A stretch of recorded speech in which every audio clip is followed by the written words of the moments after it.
the Wolves by Clarissa Pinkola Estes. Intro Part 3. I believe that all women and men are born gifted. However, and truly, there has been little to describe the psychological lives and ways of gifted women, talented women, creative women. There is, on the other hand, much written about the weakness and foibles of humans in general and women in particular. But in the case of the wild woman archetype, in order to fathom her, apprehend her, utilize her offerings, we must be more interested in the thoughts, feelings, and endeavors which strengthen women and adequately count the interior and cultural factors which weaken women. In general, when we understand the wildish nature as being, in its own right, one which animates and informs a woman's deepest life, then we can begin to develop in ways never thought possible. A psychology which fails to address this innate spiritual being at the center of feminine psychology fails women, and fails their daughters, and their daughters' daughters, far into all future matrilineal lines. So, in order to apply good medicine to the hurt parts of the wildish psyche, in order to a right relationship to the archetype of the wiki woman, one has to name these rays of the psyche accurately. While in my clinical profession we do have a good diagnostic statistical manual and a goodly amount of different diagnoses, as well as psychoanalytical parameters which define psychopathy through the organization or lack of it in the objective psyche and the ego self-axis. Yet, there are yet other defining behaviors and feelings which, from a woman's frame of reference, powerfully describe what's the matter. What are some of the feeling tone symptoms of a disrupted relationship with the wildish force in the psyche? To chronically feel, think, or act in any of the following ways is to have particularly severed or lost entirely the relationship with the deep instinctual psyche. Using women's language exclusively, these are feeling extraordinarily dry, fatigued, frail, depressed, confused, gagged, muzzled, unaroused, feeling frightened, halt, or weak, without inspiration, without animation, without soulfulness, without meaning, shame-bearing, chronically fuming, volatile, stuck, uncreative, compressed, crazed. Feeling powerless, chronically doubtful, shaky, block, unable to follow thought, unable to follow through, giving one's created life over the others, life-sapping choices in mates, work, or friendships, suffering to live outside one's own cycles, overprotected of self, inner, uncertain, faltering, on an inability to pace oneself or set limits, not insistent on one's own tempo, to be self-conscious, to be away from one's god or gods, to be separated from one's revivification, drawn far into domesticity, intellectualism, work, or inertia because that is the safest place for one who has lost her instincts. To fear to venture by oneself or to reveal oneself, fear to seek mentor, mother, father, fear to set out one's imperfect work before it is an opus, fear to set out on a journey, fear of caring for another or other, fear one will run on, run out, run down, crying before authority, loss of energy before creative projects, wincing, humiliation, angst, numbness, anxiety. Afraid to bite back when there is nothing else left to do, afraid to try the new, fear to stand up, afraid to speak up, speak against, sick stomach, butterflies, sour stomach, cut in the middle, strangle, becoming conciliatory or nice too easy, revenge, afraid to stop, afraid to act, repeatedly counting to 3 and not beginning, superiority complex, ambivalence, and yet otherwise fully capable, fully functioning. These severances are a disease not of an era or a century, but become an epidemic anywhere and anytime women are captured, anytime the wildish nature has become entrapped. A healthy woman is much like a wolf, robust, shock-full, strong life-giving, territorially aware, inventive, loyal, roving, yet separation from the wildish nature causes a woman's personality to become meager, thin, ghosty, spectral. We are not meant to be puny with frail hair and inability to leap up, inability to chase, to birth, to create life. When women's lives are in stasis or filled with ennui, it is always time for the wildish woman to emerge. It is time for the creating function of the psyche to flood the delta. How does wild woman affect women? We're her ally, as leader, mother, teacher. We see not through two eyes, but through the eyes of intuition, which is many-eyed. When we assert intuition, we are therefore like the starry night. We gaze at the world through 1,000 eyes. The wild nature carries the bundles for healing. She carries everything a woman needs to be and know. She carries the medicine for all things. She carries stories, dreams, and words, and songs, and sings, and symbols. She is both vehicle and destination. To adjoin the instinctual nature does not mean to come undone, change everything from left to right, from black to white, to move the east to west, to act crazy or out of control. It does not mean to lose one's primary socialization or to become less human. It means quite the opposite. The wild nature has a vast integrity to it. It means to establish territory, to find one's pack, to be one's body in certainty and pride regardless of the body gifts and limitations.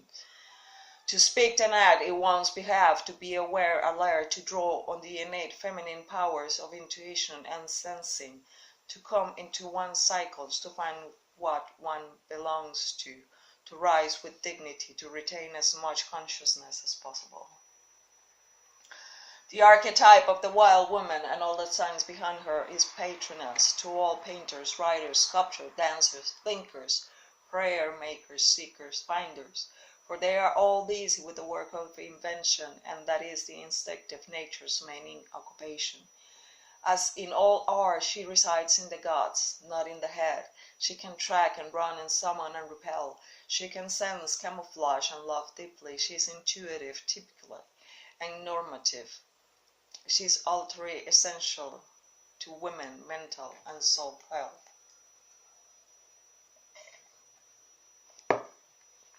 So what compromises a wild woman? From the viewpoint of the archetypical psychology as well as the ancient traditions, she is the female soul. Yet she is more.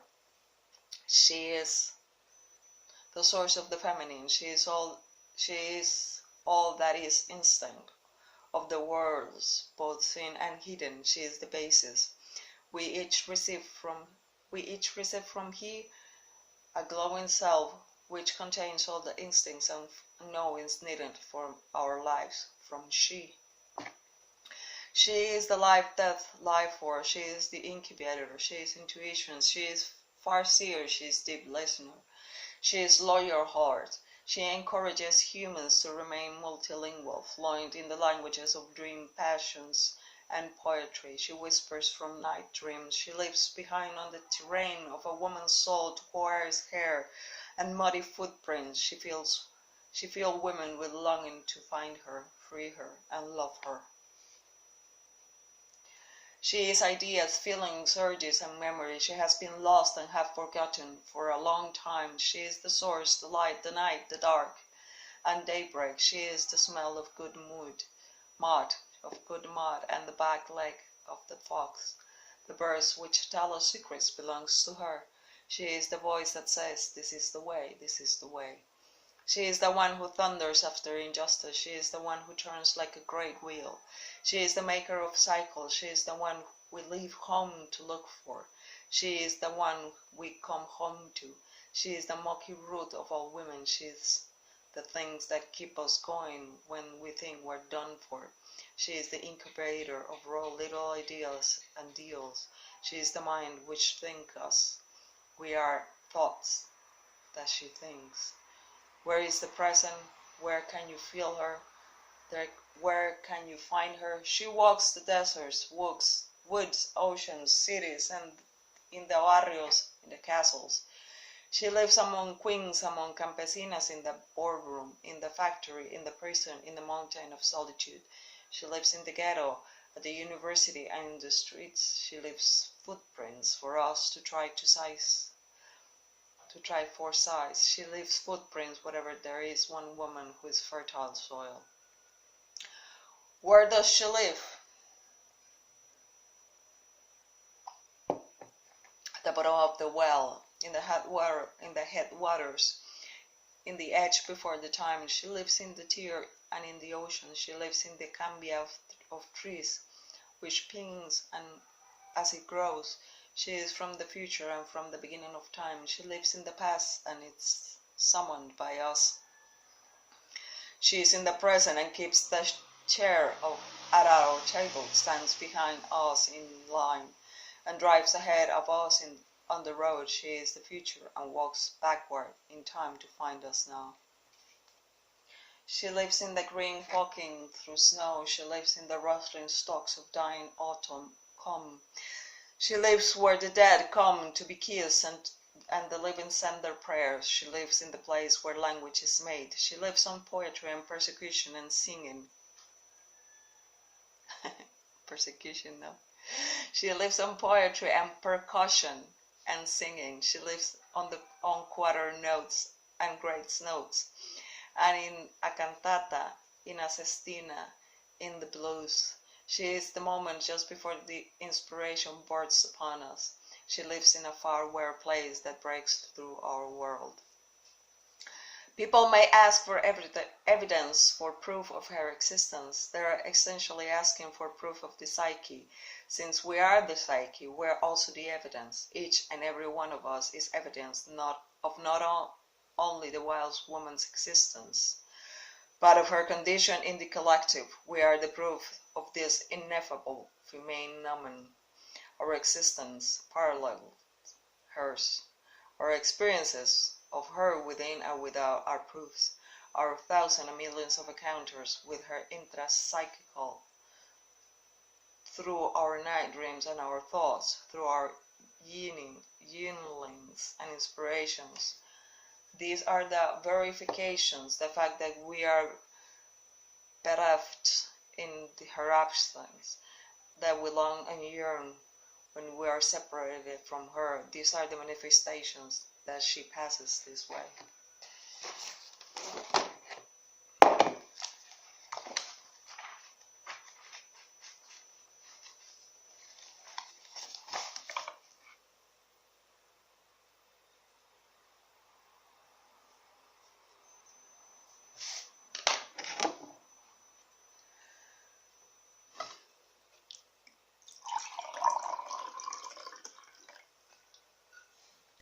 My doctorate is in ethnoclinical psychology, which is the study of both clinical psychology and ethnology, the latter emphasizing the study of psychology of groups and tribes in particular. My postdoctoral diploma is in analytical psychology, which is what certifies me as Jungian psychoanalyst. My life experience as cantadora, mesemondo, poet, and artist informs my work with analysans equally.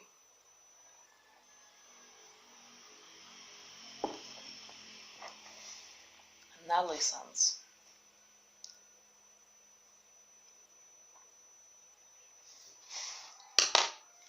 Sometimes I'm asked to tell what I do in my consulting room to help women return to their wildish natures. I place substantial emphasis on clinical and developmental psychology, and I use the simplest and most accessible ingredient for healing: stories. We follow the patient's dream material, which contains many plots and stories. The analysans physical sensation. The analysand's physical sensations and body memories are also stones which can be read and rendered into consciousness. Analysans. Additionally, I teach a form of powerful interactive trancing that is proximate to Jung's active imagination, and this also produces stones which further elucidate the client's psychic journey. We elicit the wildish self through specific questions and through examining tales, legends, and mythos. We most times we're able, over time, to find that guiding myth or fairy tale that contains all the instruction a woman needs for her current psychic development. These stories comprise a woman's soul drama. It's like a play with stage instructions, characterization, and props. The craft of making is an important part of the work I do. I seek to empower my clients by teaching them the age-old craft of the hands, among them the symbolic arts of talisman making, las ofrendas, and retablos, these being anything from silk ribbon sticks to elaborate sculpture. Art is important for it commemorates the season of the soul, or a special or tragic event in the soul journey. Art is not just for oneself, not just a maker of one's own understanding. It is also a map for those who follow after us. As you might imagine, work with each person is customized in the extreme, for it is true that people are made one to a kind. But these factors remain constant in my work with people, and these are fundamental for all humans' work before them today, my own work as well as yours. The craft of questions, the craft of stories, the craft of the hands, all these are the making of something, and that something is soul. In time we feed the soul, it guarantees increase. I hope you will see that these are tangible ways so soften all scar tissue, balm old wounds, and envision anew, thereby restoring the old skills that make the soul visible in down-to-earth ways. The tales I bring here to elucidate the instinctual nature of women are in some cases original stories, and in other cases are distinct literary renderings that I have written based on those peculiar ones given into my keeping by my tías y tíos, abuelitas y abuelos, omas and opas, the old ones of my families, those whose oral traditions have been unbroken for as far back as we can remember. A few are written documents of my own first-hand encounters, some from long time passing and all from the heart. They are presented in all faithful detail and archetypical integrity.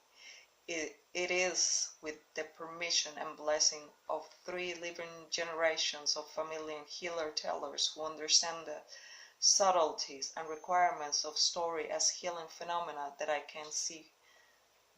carry this forward. Additionally, here are some questions opposed to my analysans. That's gotta be some weird typing error, and others to whom I offer counsel in order for them to remember themselves. I also detail for you some of the craft. The exploration and artful plays that assists women in retaining the num of their work in conscious memory. All this helps bring about convergence with the precious wildish self. Stories are medicine. I have been taken with stories since I heard my first. They have such power, they do not require that we act anything. We need only listen.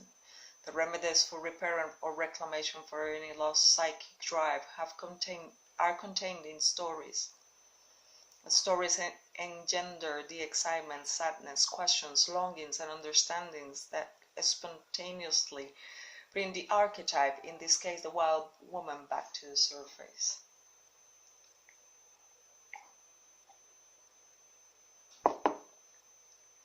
Stories are embedded with instructions which guide us about the complexities of life. Stories enable us to understand the need for and the ways to rise as a submerged archetype. The stories on the following pages are the ones out of hundreds that I've worked with and pored over for decades, and that I believe most clearly express the bounty of the wild woman archetype.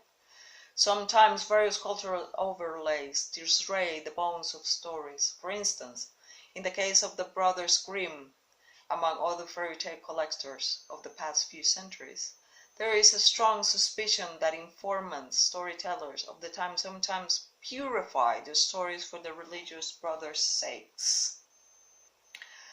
Over the course of time, all pagan symbols were overlaid with Christian ones, so that an old healer in a tale became evil witch, a spirit became an angel, an initiation veil or caul became a handkerchief, or a child named Beautiful, the customary name for a child born during solstice festival, was renamed Schmerzenreich, sorrowful. Sexual elements were omitted, helping creatures and animals were often changed into demons and boogies. This is how many women's teaching tales about sex, love, money, marriage, birth, death, and transformation were lost. It is how fairy tales and myths that explicate ancient women mysteries have been covered over too. Most all collections of fairy tales and mythos existent today have been sought clean of the eschatological, the sexual, the perverse, as in warnings against, the pre-Christian, the feminine, the goddess, the initiatory, the medicines for various psychological malices, and the directions of spiritual raptures. But they are not lost forever. I was given as a child many of what I know to be unvarnished and uncorrupted things of the stories of Eld, many of which I bring to this work. But even story fragments as they exist today can foreshadow the shape of the entire story. I've poked about in what I playfully call fairy tale forensics and paleomythology, even though at its heart reconstruction is a long, intricate, and contemplative endeavor. When such would be effective, I use various forms of exegesis, comparing leitmotifs, taking anthropological and historical inferences into account, and forms both new and old. This method in part reconstructs from ancient archetypical patterning learned through my years of training in analytical and archetypical psychology, which preserve and study all the motive and plots in fairy tales, legends, and mythos in order to apprehend the instinctual lives of humans. I gain and assist from temples that lie in the imaginal worlds, the collective images of the unconscious and those drawn up through dreams and non-ordinary state of consciousness. A final polish might be gained by comparing the story matizes with archaeological evidence from the ancient cultures themselves, such as ritual pottery, masks, and figurines. Simply put, in fairy tale locution, I spend much time raking the ashes with my noose. I have been studying archetypical patterns for some 25 years and mythos, fairy tales, and folklore from my familiar cultures for twice as long. I have learned a vast body of knowledge about the bones of stories and know when and where the bones are missing in a story. Through the centuries, various conquests of nations by other nations and both peaceful and forced religious conversions have covered over or altered the original core of all stories.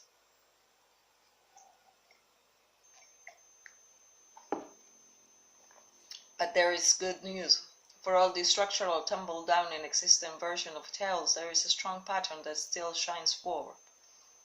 From the form and shape of the pieces and parts, it can be determined with good accuracy what was being lost from the story, and those missing pieces can be redrawn accurately, often revealing amazing understructures which begin to heal women's sadness that so much of the old mysteries have been destroyed.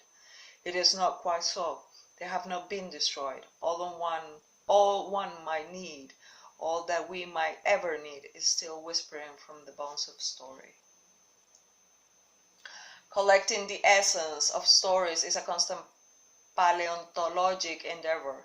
The more story bones, the more likely the integral structure can be found. The more whole of the stories, the more subtle twists and turns of the psyche are presented to us, and the better opportunity we have to apprehend and evoke our soul work.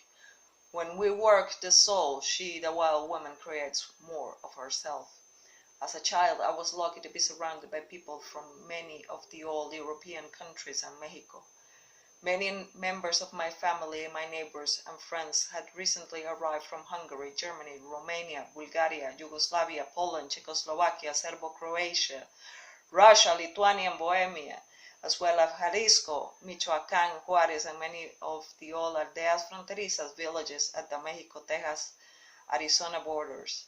They and many others, Native Americans, people from Appalachia, Asian immigrants, and many African American families of the South came to farm, to pick, to work in the ash pits, in steel mills and breweries, and in domestic jobs. Most were not educated in an academic sense, yet they were intensively wise. They were the bearers of a valuable and almost pure oral tradition. Many of my family and neighboring people who surrounded me had survived forced labor camps, displaced person camps, deportation camps, and concentration camps, where the storytellers among them had lived a nightmare version of Scheherazade. Many had had their family lands taken, had lived in immigration jails, had been repatriated against their wills. From these rustic storytellers I first learned the tales people tell when life may turn to death and death may turn to life at any moment, because their transmissions to me were so filled with suffering and with hope.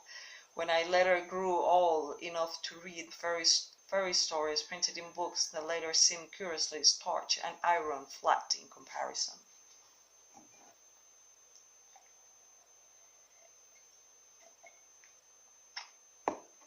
As a young adult, I migrated west toward the continental divide. I lived amidst the loving Jewish, Irish, Greek, Italian, Afro-American, and Asian, I guess, strangers who became kindred spirits and friends. I've been blessed to know some of the rare and old Latino communities from the Southwest USA, such as Trampas and Truchas, New Mexico.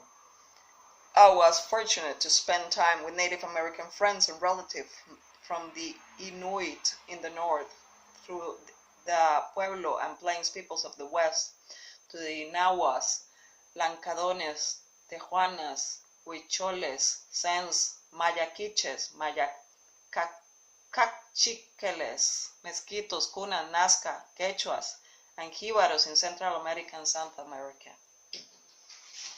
I've tried stories with my sister and brother healers at kitchen tables and under grape arbors, in hen houses and dairy barns, and while potting tortillas, tracking wildlife, and sewing a million cross stitch. I've been lucky to share the last bowl of chili, to sing with gospel women so as to rise to death, and to sleep under the stars in houses without roofs.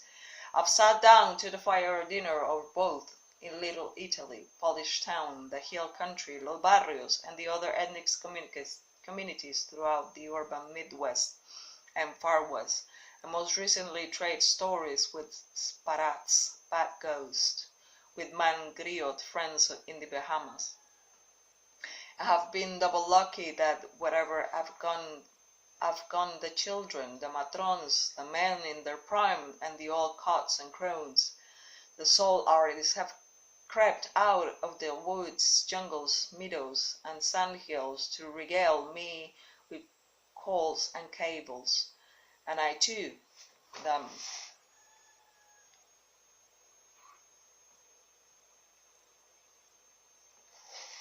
There are many ways to approach stories. The professional folklorist, the Jungian Freudian, another self-analyst, and the ethnologist, anthropologist, theologian they are put. Intellectually,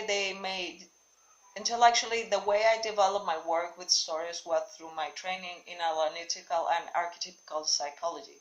For more than a half decade during my psychoanalytic education, I studied amplification of leitmotifs, archetypal symbology, world, mythology, Asian and popular iconology,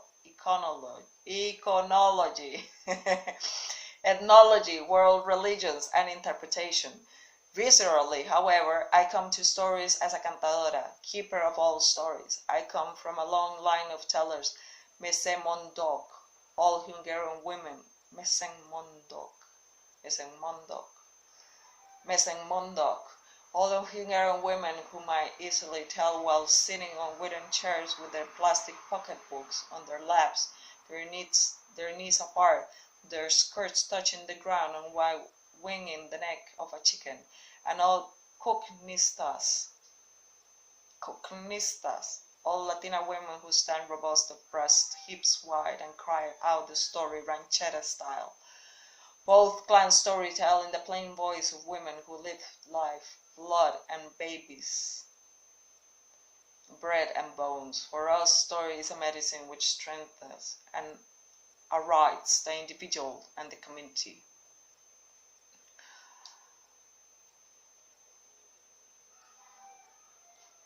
Those who have taken on the responsibilities of this craft and are committed to the numbing behind the craft are direct descendants of an immense ancient community of holy people, trovadores, bards, griots, cantadoras, cantors, traveling poets, boom hands, and crazy people. I once dreamt I was telling stories and felt someone patting my foot in encouragement. I looked down and saw I was standing on the shoulders of an old woman who was steadying my ankles and smiling up at me. I said to her, No, come stand on my shoulders, for you are the old and I am the young. No, she insisted. This is the way it's supposed to be. I saw that she stood on the shoulders of a woman far older than she, who stood on the shoulders of a woman even older, who stood on the shoulders of a woman in robes, who stood on the shoulders of another soul, who stood on the shoulders. I believed the old dream woman about the way it was supposed to be. The nurturer for telling stories come from the might and the endowments of people who have gone before me. In my experience, the telling moment of the story draws its power from a towering column of humanity joined one to the other across time and space. Elaborately dressed in the rags and robes or nakedness of their time, and filled with the bursting with life still being lived. If there is a single source of story and the nomen of story, this long chain of human is it. The story is far older than the art and science of psychology, and will always be elder in the equation no matter how much time passes. One of the oldest ways of telling, which integrates me greatly, is the passionate trace state wherein the teller senses the audience, be it an audience of one or many, and then enters the state of the world between worlds, where the story is attracted to the trace teller and told through her. The trance teller calls on el duende, the wind that blows soul into the faces of listeners. A trance teller learns to be psychically double joined through the meditative practice of story, that is, training oneself to do certain psychic gates and ego apertures, in order to let the voice speak, the voice that is older than the stones. When it is done, the story may take any trail, be born upside down, be filled with porridge and dump out of the poor person's feast, be filled with gold for the taking, or chase the listener into the next world. The teller never knows how it will come out, and what is at least half the most magic of story. This is a hook of telling about the ways of the wild woman archetype, to try to diagram her and draw boxes around her psychic life, be contrary to her spirit. To know her is an ongoing process, a lifelong process. That is why this work is an ongoing work, a lifelong work. So here are some stories to apply to yourself as soul vitamins, some observation, some map fragments, some little pieces of pine pitch for fastening feathers to trees to show the way, and some flattened underbush to guide the way back to El Mundo Subterráneo, the underworld, the underground world of our psychic home. Stories set the inner life into motion, and this is particularly important where the inner life is frightened, watched, or cornered. Story graces the hoist and pulleys. It causes adrenaline to surge, shows the way out, down, or up, and for our trouble causes for us find wide doors in previously blind walls, opening that leads to the dreamland, that lead to love and learning, and lead us back to our own real lives as knowing wildish women. Stories like Bluebeard bring us news of just what to do about the woman's wound that will not cease its bleeding. Stories like Skeleton Woman demonstrate the mystical power of relationship and how deadness feeling can return to life, and deep loving once again. The gifts of Old Mother Death are to be found in the character of Baba Yaga, the all-wise hag, the little doll who shows the way when we all seems lost, rises one of the lost womanly and instinctual arts to the surface again in Vasilisa the Wise. Vasilisa. The stories like La Loa, a bone woman in the desert, teach about a transformative function of the psyche. The handless maiden recovers the lost stages of the old initiation rites from ancient times, and as such offers timeless and lifelong guidance for all the years of a woman's life. It is our borse with the wild nature that drives us not to limit our conversations to humans, not to limit our most splendid movements to dance floors, nor ears only to the music-made human-made instruments, nor our eyes to taught beauty, nor our bodies to approve sensation, nor our minds